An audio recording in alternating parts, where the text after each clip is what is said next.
you just talked about the difference in the level of content expertise between a college instructor and a K-12 instructor. Right. The difference is that at the college and university level, you will get a professor or an instructor or even an adjunct who has a degree in the field they're teaching. So, my own field is political science, and in that field, if I'm going to go teach, my own work has been in American politics. So the courses that I teach are Intro to American Politics and American Political Thought. So those are the things that I've studied extensively, that I've done work in. And it's the same across college majors. It's going to be, from your associate professor all the way up to your full professor. They're going to have their degree and they're going to do their work in the field that they're teaching.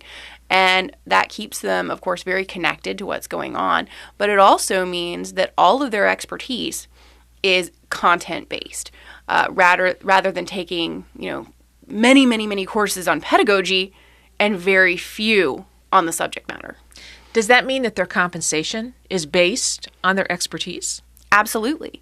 And you see that it varies from field to field and based on what they're actually doing. So unlike K-12 teachers, it's very, very usual to see a wide variety of compensation at a university.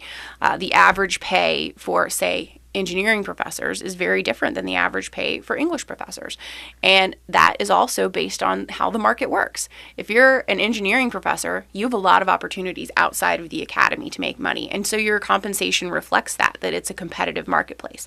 If you're an English professor, opportunities to work outside of universities are a little bit more thin on the ground, and so the compensation is lower. You'll also see that compensation is based on actual productivity, and so is tenure.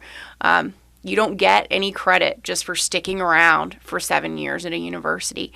If you don't meet the university's kind of pre-stated requirements, sometimes of a lot of research, sometimes of excellent teaching, sometimes of a combination of teaching and research and outreach, then you're not going to get tenure. And that's very much performance-based rather than just a system of, did you stick around and keep your nose relatively clean for 7 years in a row?